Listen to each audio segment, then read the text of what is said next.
आपके शरीर में मिनरल की कमी से बहुत सारी बीमारियां उत्पन्न होती हैं और उन्हें आप दवा से ठीक नहीं कर सकते, डॉक्टर से ठीक नहीं कर सकते, उन्हें आप इनकी कमी को पूरा करके ही ठीक कर सकते हैं। ये डॉक्टर लिनुस पॉलिंग ने कहा है। अगर आपकी बॉडी में मिनरल की कमी से कोई बीमारी हुई है तो डॉक्टर के पास इलाज कराना सिर्फ और सिर्फ आपकी मूर्खता है। अगर आप मिनरल की कमी को पूरा कर लोगे, आपकी वो बीमारी क्या हो जाएगी दोस्त? ठीक हो जाएगी। समझ पाए आपको? ये मैं नहीं कह रहा हूं, ये डॉक्टर लिनुस पॉलिंग ने कहा है। डॉक्टर जोएल बेलाच, इन्होंने कहा है कि आपके शरीर में लगभग 900 से अधिक बीमारियां, कितनी बीमारियां?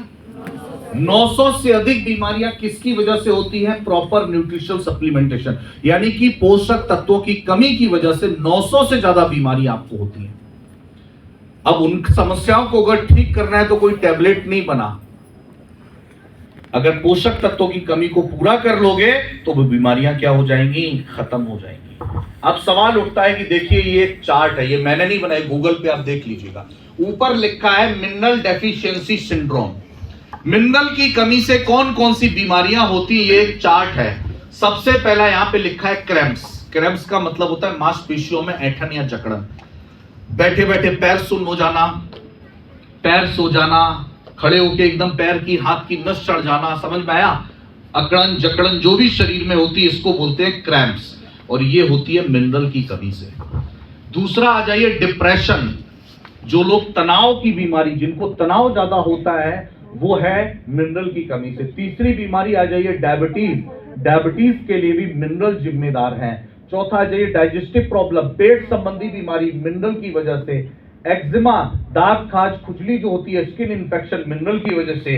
ग्वाइटर, ग्वाइटर को बोलते हैं घेंगा रोग या गलगंड रोग, आयोडीन की कमी से, मिनरल की कमी से। इधर आ जाइए hair loss, hyperacidity, weak immune system, आपका जो इम्यून सिस्टम वीक है, मिनरल की कमी से। एक बहुत ही खतरनाक बीमारी जिसको बोलते हैं इम्पोटेंस। इम्पोटेंस को हिंदी में क्या बोलते हैं? नपुंसकता। क्या बोलते हैं? पहले 1000 लोगों में कोई एक कपल, लाखों लोगों में कोई एक कपल मिलता था जिसके शादी के बाद बच्चे नहीं होते थे। सुनो, आज आप जाइए हर मोहल्ले में, हर गली में, हर गांव में ऐसा शादीशुदा एक कपल मिल जाएगा। 7 साल हो गए, 8 साल हो गए, क्या नहीं हो रहे हैं? बच्चे नहीं हो रहे हैं। सुनो, क्यों? क्योंकि अब मोमोज खाया है, मैगी खाई है, नूडल खाए हैं, तो बॉडी में इंपोर्टेंस तो आ ही जाएगा। या सुनो, और इंपोर्टेंस यानी कि मिनरल डेफिशिएंसी की वजह से शरीर में, पुरुषों या महिलाओं के शरीर में नपुंसकता आ जाती है, और शादी होने के बाद भी बहुत समय तक बच्चे नहीं होते। बाद में इसका लंबे समय तक ट्रीटमेंट लेना पड़ता है, तब कहीं 10-12 साल बाद जाके सुधार होता है। सुनो, आगे आ जाइए एक्ने। जो एक्ने पिंपल्स का प्रॉब्लम, कील मुहासे, एनीमिया यानी कि कमजोरी मिनरल की कमी से, ऑर्थराइटिस जॉइंट्स से related problem, asthma, birth defect, even cancer, heart problem, fatigue का प्रॉब्लम, कॉन्स्टिपेशन, कब्ज का प्रॉब्लम, 200 से ज्यादा बीमारियां सिर्फ और सिर्फ मिनरल की कमी से होती हैं। अब इसके लिए क्या दवा लेने की जरूरत है? अगर मिनरल की कमी को पूरा कर लिया जाए तो ये समस्याएं क्या हो सकती हैं? ठीक हो सकती हैं। और मिनरल का हमारे पास एक बहुत अच्छा स्रोत कीवा के अंदर 2 प्रोडक्ट हैं, 2 ड्रॉप हैं। एक का नाम है KMD और एक का नाम है CTMD, concentrated trace mineral drop, और कीवा एशियन मिनरल ड्रॉप। दोनों ड्रॉप को लेने से 1 से 84 मिनरल मिलते हैं, 1 से 73 मिनरल मिलते हैं। बस 10 बूंद सुबह ले लीजिए, 10 बूंद शाम को ले लीजिए। एक ड्रॉप से आपको 84 मिनरल मिलेंगे, और लगातार अगर आप उसको यूज करते हैं, बिल्कुल लाइए देखिए, ये हमारी 2 ड्रॉप है। इस ड्रॉप से 84 मिनरल मिलते हैं, KMD ड्रॉप, और ये है CTMD ड्रॉप, इससे 73 मिनरल, कंसंट्रेटेड ट्रेस मिनरल। मैंने आपको 2 मिनरल दिखाए थे, मेजर मिनरल और ट्रेस मिनरल। इसके अंदर क्या है? ज्यादा मेजर मिनरल, और इसके अंदर ज्यादा क्या है? Trace mineral. इसीलिए इसको क्या गया? Concentrated trace mineral drop. और ये दोनों प्रोडक्ट हमारे लिए बहुत बेहतरीन है, बहुत शानदार है। तो इसका अगर इस्तेमाल हम करेंगे तो इस तरीके की समस्याओं से बच सकते हैं। जो शुरुआत में मैंने आपको फूड पिरामिड दिखाया, रोजाना हमारे खाने में पोषक तत्वों की कमी की वजह से ही हम लोग बीमार पड़ते हैं, हम लोग रोगी होते हैं। और ये मैं नहीं कह रहा हूं, इनको तो आप पहचानते होंगे। कौन है ये? सुधीर चौधरी पहले जी न्यूज में थे, आजकल आज तक में है और शायद डीडी नेशनल पे भी आने लग गया आजकल। आज के 7-8 साल पहले एक शो आया था डीएनए डेली न्यूज एनालिसिस, एक इनका शो था और उन्होंने किया कि थाली से गायब होते हुए पोषक तत्वों का डीएनए टेस्ट इन्होंने किया था और क्या कहा कि गेहूं की रोटी में पिछले 30 सालों में 9% तक कार्बोहाइड्रेट क्या हो गया है, कम हो गया है। बाजरे की रोटी में 8.5% कार्बोहाइड्रेट कम हो गया है। मूंग की दाल जिसको आयरन का बहुत अच्छा स्रोत माना जाता था, उसमें 6.5% लगभग आयरन कम हो गया है। आलू हर सब्जी में यूज होता है, उसमें 66 से 73% तक मैग्नीशियम और जिंक की मात्रा कम हो गई है। कल एग्रीकल्चर ट्रेडिंग थी, अब जिंक डालोगे नहीं तो आलू में कहां से आएगा, या सुनो, और इसीलिए आलू में भी 76% तक जिंक कम हो गया है। सेब आयरन का बहुत अच्छा स्रोत माना जाता है और सेब में आयरन कितने % तक कम हो गया है। सेब का पेड़ लगा तो जमीन में है और जमीन में ही आयरन नहीं होगा तो सेब में कहां से आ जाएगा, हवा से आ जाएगा क्या? No. An apple in a day keeps a doctor away. Apple कहां होता है, झारखंड में कहीं होता है क्या? कहां होता है? कश्मीर में। झारखंड से हजारों किलोमीटर दूर एप्पल कश्मीर में अगर टूटा और आपके घर आपके गांव तक पहुंचने में उसको लगभग 1 से 1.5 महीने का समय लग जाता है, सुनो। और आप गूगल करके देखिएगा कि अगर किसी पौधे को, पत्ती को या फूल को या फल को उसके मूल भाग से अलग कर लिया जाता है तो 24 घंटे से लेकर 7 दिन के अंदर उसके अंदर 90% तक फाइटोन्यूट्रिएंट्स क्या हो जाते हैं, खत्म हो जाते हैं। अब 1.5 महीने बाद एप्पल खाओगे तो कैसे कह दोगे कि an apple in a day keeps a doctor away? जाना पड़ेगा डॉक्टर के पास खाने के बाद भी। अब तरीका क्या है, यहां से रांची जाओ, सुबह सुबह फ्लाइट पकड़ो, जम्मू जाओ और वहां कोई 1 किलो सेब लेके आपके लिए खड़ा हो, सेब खाओ और वापस आ जाओ। हो सकता है ऐसा? यही तरीका है फ्रेश एप्पल खाने का। क्या संभव है? नो।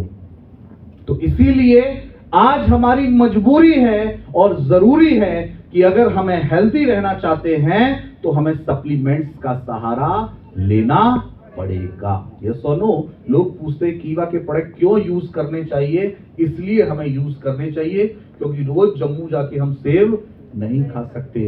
रोज 5 तरीके के अलग अलग करके फ्रूट एंड वेजिटेबल्स हम लोग नहीं खा सकते। जब आयरन, जब पालक, मेथी या हरी सब्जियों का सीजन नहीं है, उस सीजन हम लोग वो चीजें नहीं उगा सकते, नहीं ला सकते। इसलिए मजबूरी है कि उनसे बने हुए सप्लीमेंट्स या फूड प्रोडक्ट्स को हमें क्या करना पड़ेगा, यूज करना पड़ेगा अगर हम हेल्दी रहना चाहते हैं तो। समझ में आया आपको? 80 to 90% प्रॉब्लम इंटरनल रीजन की वजह से एंड 10 से 20% प्रॉब्लम बाहर की वजह से, 80 से 90% बीमारियां हमारी अंदर की कमी की वजह से होती। ये बहुत इंपॉर्टेंट है। अब लास्ट मेरा स्लाइड है कि डियर फ्रेंड्स, पहले हम लोग देखते थे, पहले हम लोग क्या देखते थे आज के 30 साल पहले? मलेरिया, टीबी, चिकन पॉक्स जिसको चेचक बोलते हैं, खांसी, प्लेग, हैजा, ये बहुत गंभीर बीमारियां होती थी, पोलियो, यस और नो। ये सारी समस्याएं बैक्टीरिया, वायरस और फंगस की वजह से होती थी, यस और नो। और बैक्टीरिया, वायरस, फंगस किससे फैलता था? मक्खी, मच्छर या चूहे से। हैजे से गांव के गांव खत्म, हर घर में प्लेग, हर घर में चेचक, हर 10-15 आदमियों में से एक हमें कोई ना कोई पोलियो, टीबी या इस तरीके की बीमारी से ग्रसित व्यक्ति मिलता था, यस और नो। और ये सब किससे होता था? बैक्टीरिया, वायरस या फंगस से। लेकिन आज किसी को अगर मलेरिया हो जाए वो ज्यादा टेंशन लेता है क्या? आज किसी को टीबी हो जाए कोई दिक्कत वाली बात है क्या? पोलियो तो देश से खत्म हो चुका है, तो आज कोई टेंशन लेता है क्या? नहीं, क्योंकि इन सभी बीमारियों का कारगर इलाज हमारे पास आज मौजूद है, यस और नो। अब सवाल ये उठता है टेंशन की बात क्या है? टेंशन की बात है आज की समस्याएं। आज की समस्याएं क्या? हार्ट का प्रॉब्लम, कैंसर, डायबिटीज, बीपी, गठिया, अस्थमा, मोटापा, थायराइड, ये जितनी भी बीमारियां जो आज हो रही हैं ये हमारे लिए चिंता का विषय है, सुनो। क्या इनका इलाज हमारे पास है? बताइए, क्या डायबिटीज का इलाज हमारे पास है? क्या बीपी का इलाज है? बीपी के डॉक्टर के पास पूछे जाके वो क्यों हुआ बीपी, वो भी नहीं बताएगा क्यों हुआ। क्या करना है बता देगा, ये दवा रोज खाओ। कब तक खाओ? बोले पूरी जिंदगी खाओ। थायराइड की दवा कब तक खाओ? पूरी जिंदगी खाओ। हार्ट प्रॉब्लम पूरी जिंदगी दवा खाओ। शुगर पूरी जिंदगी दवा खाओ। और मैं कहता हूं जो पूरी जिंदगी दवा खानी पड़ रही है तो उसको इलाज कहेंगे क्या? नो। सिर्फ रोका जा रहा है, रोकथाम की जा रही है, इलाज। क्योंकि अब तक हम लोग समझे ही नहीं है। बुरा मत मानिए अगर यहां पे कोई डॉक्टर बैठा हो तो। मेडिकल साइंस ने इतना गुमराह हमें कर रखा है कि हमें जड़ तक जाने ही नहीं दिया जा रहा कि जड़ क्या है। समझ रहे हो आप?